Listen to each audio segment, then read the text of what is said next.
commencer, donc on a besoin de la marotte. Et on a également besoin de ces petites pinces ici. Vraiment. Donc ça aide vraiment à piquer en fait dans la tête du mannequin et de tenir les petites trames de tissage. Évidemment, il vous faut une paire de ciseaux ou une lame. Des élastiques. Moi, j'ai pris un gros chouchou et des petits rubber bands comme ça.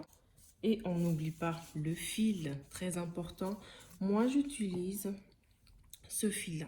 Je sais pas si vous allez bien voir, mais c'est un fil qui est super épais en fait. On peut même pas le casser avec la main.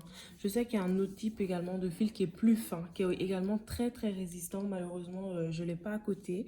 Mais ça va au goût. Moi, je trouve que celui-là, en fait, il s'entremêle moins par rapport à l'autre. Mais vraiment, juste utiliser un fil avec lequel vous êtes à l'aise.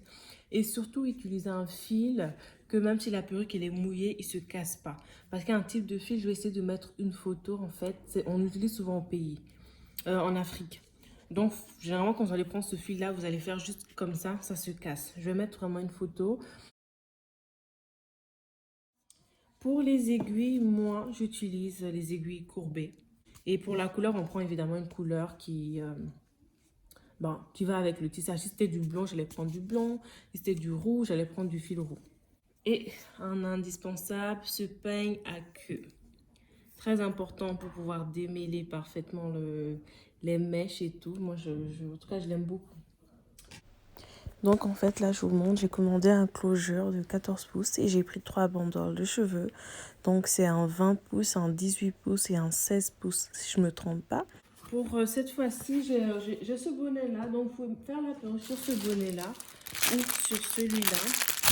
Moi j'ai commandé sur AliExpress un lot vraiment de plusieurs bonnets comme ça. Voilà, donc on arrive à très bien coudre dessus. C'est vraiment élastique. J'ai pris taille large, donc c'est la taille de ma tête. Et des fois aussi j'aime coudre mes perruques sur ce filet-là. D'autres vont dire, ben ça se casse et tout. Ben moi perso, quand je couds, honnêtement, je peux garder même 2-3 mois, voire plus, sans problème. Et je préfère ce bonnet-là parce que souvent c'est plus léger. Mais là, vu que je suis en confinement, je vais pas vraiment sortir. Je vais prendre le temps de faire la perruque sur ce bonnet ici. Sans oublier aussi également ces petits élastiques en fait qu'on met sur le rebord de la closure.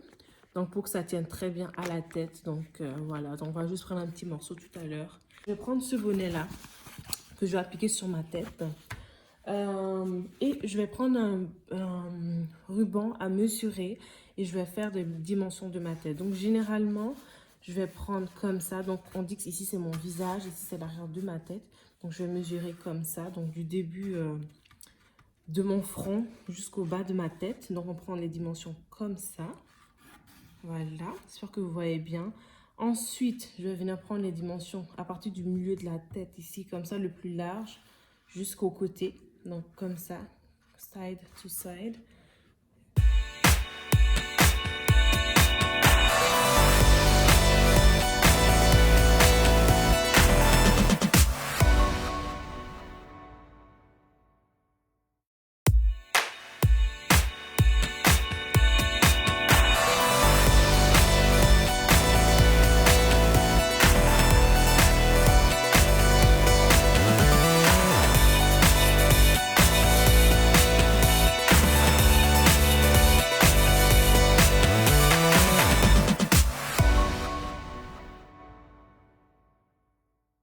Comment j'aime coudre? Généralement, j'espère que vous voyez bien en bas, je vais commencer par... J'ai un petit cheveu qui me dérange ici. Ok, va. Je vais vraiment commencer par... Moi, je ne mets pas des lignes droites, comme ça. Alors, pourquoi? Parce que je trouve que la finition est plus belle quand elle est un peu montée. Donc, je vais vraiment coudre souvent en faisant des sortes de petites parenthèses. Mais des parenthèses légèrement inclinées, pas trop.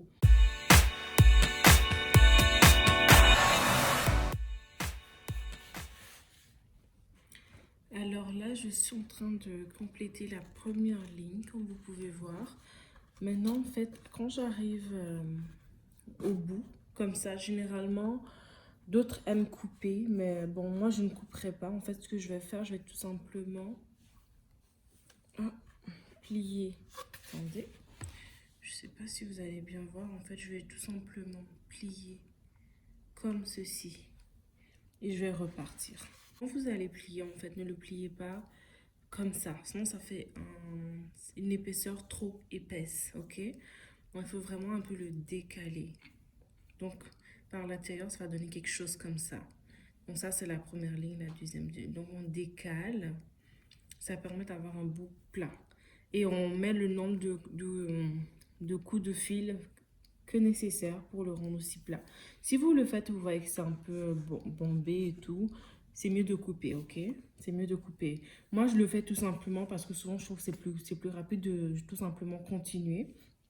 Comme ça que d'avoir à couper à chaque fois et le replacer. Mais ça va vraiment au goût.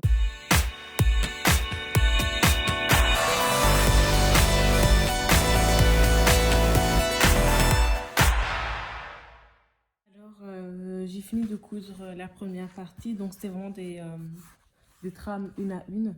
Mais là, je vais commencer à les doubler. Juste pour vous montrer en fait qu'il n'y a pas grande différence. Donc, quand je colle les doubles, ce que je fais en fait, c'est que je ne vais pas les placer comme ça. Vous voyez, donc je ne les passe pas à la même hauteur. Donc, ce que je vais faire, c'est que je vais venir le décaler comme ça. Ce qui fait que quand on coud, en fait, ça reste super plat. Ça va être plat sans bosse par rapport à quand on fait comme ça. Vous ne pouvez pas le voir vraiment, mais oui, donc c'est important de le décaler. Et comment je pique généralement pour commencer mes doublures. Donc je vais piquer là. Ensuite je viens appliquer là le bout le plus loin possible. Donc là pour commencer, oui, ils seront au même niveau. Juste pour pour m'assurer en fait que j'ai pris le début comme il faut. Donc je viens, je passe mon fil, mon aiguille plutôt. Et en passant mon aiguille, ce que je fais, je viens, je sais pas, attendez, comment je vais expliquer? Quand je passe mon aiguille, je les ai mis au niveau, mais quand je passe mon aiguille, en tirant, je vais venir le décaler. Moi, j'ai l'habitude, donc je le décale tout simplement avec la main. Donc, je viens les placer l'un en dessous de l'autre pour faire ma couture. Donc, je tire. Oups. Mon fil déconne, je sais pas pourquoi. Voilà, donc là, il est placé, mais il est décalé. Voilà, placé, mais décalé. Voilà, donc je viens tout simplement, je m'assure que ce soit super à plat. Et je vais me concentrer sur la bande du haut. Donc celle-là, je couds une deuxième fois. Donc là, on est sur la bande du haut. Maintenant, pour la deuxième pique, je pique sur la ligne, sur la deuxième ligne. Donc celle du bas, comme ça. Voilà, là les deux sont bien solidifiés. Mais je viens passer encore une fois sur la ligne du bas. Je ne sais pas si c'est clair, mais on va y aller. Et je continue. Donc, tout au long de ma couture, ce que je vais faire, c'est que je prends mon aiguille.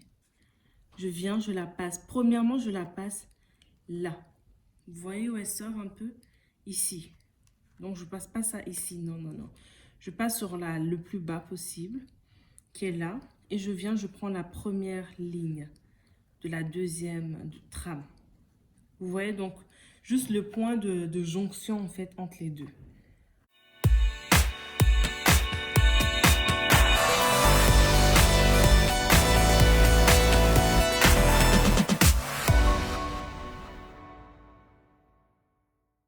Donc quand on commence à doubler, c'est important de garder plus ou moins 2 doigts entre chaque ligne. Bon, je dirais, mes doigts sont quand même gros ici. Donc, je dirais 1 doigt et demi. Donc, quand même, un bon, je crois, c'est peut-être 1,5 cm entre chaque ligne.